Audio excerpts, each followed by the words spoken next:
Política é feita de princípios, é feita de ideias, é feita de honestidade, de caráter, de respeito à coisa pública. Política é feita também de amor pela democracia, pelo debate e pelo diálogo. São essas lições, senhor presidente, que nos deixa o ex-senador Paulo Brossard, que tanto honrou esta casa e que nos deixou no último domingo, e que tive o prazer de conhecer bastante e de ser seu aluno no curso de Direito da Universidade Federal do Rio Grande do Sul. Era o tempo em que o Brasil estava mergulhado na ditadura, regime contra o qual Brossard foi das vozes mais altissonantes da oposição, ocupando esta mesma tribuna do Senado muitas e muitas vezes, com destemor e ousadia. Naqueles tempos sombrios, era uma lanterna na escuridão. Brossard fez bela história, senador Regufe, fez bela história. No cenário de homens públicos brasileiros, ele foi dos raros, talvez o único, que chegou ao ápice nos três poderes da República. Foi ministro da Justiça, senador e ministro do Supremo Tribunal Federal, além de presidente do Tribunal Superior Eleitoral. Em quase 7 décadas de vida pública, esse gaúcho de Bagé, nascido em 1924, foi quase tudo, sempre com destaque, deixando como marca a integridade e uma biografia inatacável, sem nenhuma mancha, fundada no desejo mais autêntico de dedicar a sua vida ao Brasil. No Legislativo, Brossard se destacou na luta contra a ditadura, enfrentando em plenário desta casa as lideranças da Arena, então chamado de maior partido do Ocidente. Tornaram-se lendários os seus debates contra os senadores governistas de então. No Executivo, comandou o Ministério da Justiça no delicado período de transição democrática, em que, depois de 21 anos de regime autoritário, estava o país novamente aprendendo a viver em uma democracia. Era o tempo de grandes esperanças, e muitas se concretizaram, graças ao trabalho de Brossard. Em seu discurso de despedida da pasta da Justiça, advertiu, talvez com presciência, que ninguém governa só. No Judiciário, foi durante 5 anos ministro do Supremo Tribunal Federal e também presidente do Tribunal Superior Eleitoral. Além desses vários cargos públicos, foi ainda advogado e articulista em diversas publicações. Mas esse homem brilhante, genial até, palavra que sempre deve ser usada com moderação, já estava naquele jovem que, ainda aluno do curso de Direito na Faculdade de Direito de Porto Alegre, se iniciava na vida pública. Segundo suas próprias palavras, desde estudante até o dia em que me vi coberto pela toga, exercia a atividade política. Era o ano de 1945, eram os momentos finais do Estado Novo. Filiou-se ao Partido Libertador. O país estava prenhe de esperanças, desejos, sonhos de liberdade e ansioso para experimentar a democracia. Viu seu desejo de ser eleito para a Assembleia Estadual frustrado 2 vezes, antes de se tornar deputado estadual em 1954. Tornou-se liderança política, reelegeu-se 2 vezes, em 1958 e 1962. Eram tempos de esgarçamento do tecido político, de radicalização ideológica, de enfrentamento entre polos políticos opostos. O final já sabemos, a ditadura. Em 1966, Brossard, já afiliado ao PMDB, se elegeu deputado federal. Foi um dos autores de projeto rejeitado que visava restaurar as eleições diretas em todos os níveis. Já era tribuno, e brilhante tribuno.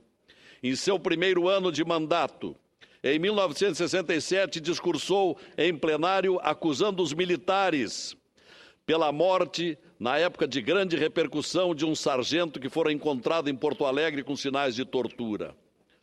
Na época, senador Raimundo Lira. A ditadura se tornava mais e mais feroz. O Congresso foi fechado quando do ato institucional número 5. Quando reaberto, Brossard foi o único deputado a discursar contra a eleição indireta do general Médici, seu conterrâneo. Afirmou ele, abre aspas, a sessão do Congresso Nacional convocada se destina a eleger o presidente da República. Ora, a menos que as palavras tenham perdido o significado, não se trata de eleger, porque eleger, de eligere, quer dizer escolher, separar, extremar, nomear, preferir, selecionar, designar. E no caso não se trata de eleger, porque a eleição já foi feita. Em 1970 foi candidato ao Senado pela primeira vez, mas derrotado pela máquina da Arena, que elegeu os 2 senadores do Rio Grande do Sul.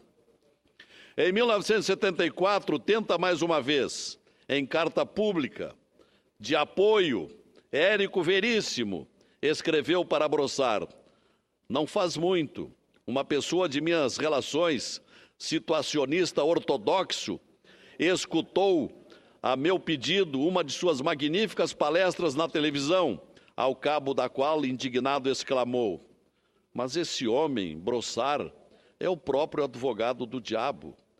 Repliquei que, ao contrário, uma vez eleito, você seria no Senado brasileiro o advogado dos homens. E Érico tinha razão. Brossard foi o grande advogado dos homens de todos os brasileiros no Senado Federal. Mas não foi fácil para Brossard chegar ao Senado. Seu adversário em 1974 foi Nestor Yost, homem da ditadura, que havia sido presidente do Banco do Brasil. O confronto entre os dois, em debate promovido pela TV Gaúcha, atual RBS-TV, foi um dos mais marcantes daquelas eleições, com Brossard, de Código Penal em punho, conquistando vitória esmagadora nas urnas, resultado em humilhação para o regime de então. Brossard venceu em todo o estado, com mais de 400 mil votos de vantagem. Após a eleição, ficou no imaginário do país a imagem com um Brossard de bombachas, cavalgando pelas coxilhas de Bagé. Aliás, foi em Bagé, o meu último e próximo encontro, quando pude sorver mais e mais da sabedoria do grande jurista numa improvisada carona de Bagé para Porto Alegre. Ambos estávamos para palestrar na Associação Rural de Bagé e, na volta, ofereci carona de carro para Brossard e Dona Lúcia, sua esposa. Aquela noite, tendo apenas as estrelas como testemunhas, percorremos 400 quilômetros até Porto Alegre, tempo suficiente para um retrospecto da história do Brasil contada por um baluarte da democracia. E a viúva Lúcia ainda lembrava no encontro que tivemos, há bem poucos dias, no último domingo, quando uma pequena multidão foi levar suas últimas homenagens a Brossard no Salão Negrinho do Pastoreio, no Palácio Piratini, em Porto Alegre. Mas recordando um pouquinho mais, em entrevista a Zero Hora, Brossard relembrou episódios da sua trajetória, em especial sobre sua estreia na tribuna do Senado, em 1974, quando encerrou o longo discurso lançando dúvidas sobre o tempo que permaneceria combatendo os desmandos do regime de então. Disse ele, abre aspas, fui eleito por 8 anos. No entanto, meu mandato pode durar 8 meses. Parei, olhei para um lado, olhei para o outro, para cima, para baixo e continuei. Ou 8 semanas. E repeti o mesmo gesto como quem diz, alguém objeta, alguém quer uma parte? E continuei, ou 8 dias, ou 8 horas. Mas enquanto estive aqui, e enquanto estiver, não pedirei licença a ninguém para dizer aquilo que entendo que deva dizer. Entenderam? Brossard cumpriu a promessa. O regime jamais, isso é muito importante, presidente Raimundo Lira, disse ele, o regime jamais ousou, e dizemos nós, gaúchos, O regime jamais ousou calar sua voz. Além de ocupar com maestria essa tribuna, Brossard também percorreu o país para defender a redemocratização, atacando em praças públicas o arbítrio, as eleições indiretas, as cassações e o ato institucional número 5, que endurecera ainda mais o regime. Em 1978, ousou afrontar ainda mais o regime ao aceitar ser candidato a vice-presidente na chapa de oposição do general Euler Bento Monteiro, que enfrentou o general João Batista Figueiredo no colégio eleitoral. Apesar da vitória de Figueiredo por 355 a 226 votos, o regime começava ali a apresentar fissuras. A despeito de ter sido um dos mais importantes senadores do PMDB durante a década de 1970, não foi reeleito em 1982, mas não se abateu. Disse ele muito depois que, curiosamente, eu acho que pouco acrescentaria na minha biografia parlamentar, a reeleição, porque as condições já tinham mudado, mas eu não faço planos, até porque não adianta. Há pessoas que fazem planos e depois se escravizam aquilo e fazem tudo para chegar lá. Em 1986, foi escolhido ministro da Justiça pelo presidente José Sarney, cargo no qual permaneceu até 1989, ano em que foi indicado para o Supremo Tribunal Federal. Segundo ele próprio, jamais me passou pela cabeça que eu fosse chegar ao Supremo Tribunal Federal. Era tão inverossímil, porque a escolha é do presidente. Os ministros não escolhidos são escolhidos por quem, afinal? Pelo presidente da República. E todo o tempo que eu estava lá, sempre fui oposição. Da sua passagem, gostaria de reproduzir pequeno trecho da sua biografia que está no site do Supremo Tribunal Federal, em que é dada uma lição de humildade. E mais, uma lição de como o verdadeiro homem público lida com o erro. Está no voto que deu na condição de relator do julgamento do recurso extraordinário 140/616 do Distrito Federal. Vejamos. Convencido do desacerto dos meus votos anteriores na segunda turma, conheço do recurso extraordinário e lhe dou provimento para denegar a segurança concedida pelo STJ.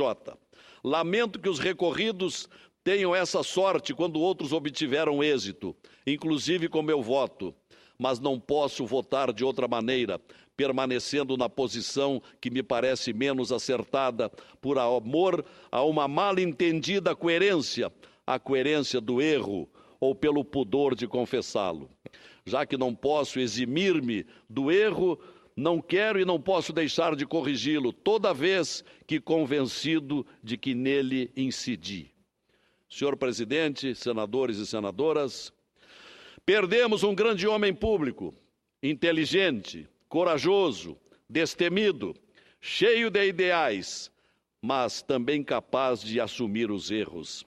Perdemos um grande brasileiro, perdemos Paulo Brossard de Souza Pinto. Perdemos um que foi grande, destacado, mesmo quando estava ao lado de gigantes, como Ulisses, Tancredo, Montoro e tantos outros que se bateram pela volta da democracia no Brasil. Que seu exemplo frutifique, que aprendamos com suas lições, que mesmo nos momentos mais difíceis não nos acovardemos, que mesmo nas horas mais duras ainda há esperança, e a luta só vale a pena quando é feita com a ética, com a decência, com a honestidade. Obrigado, Paulo Brossard, que saibamos seguir suas lições. É o que tinha a dizer, senhor presidente.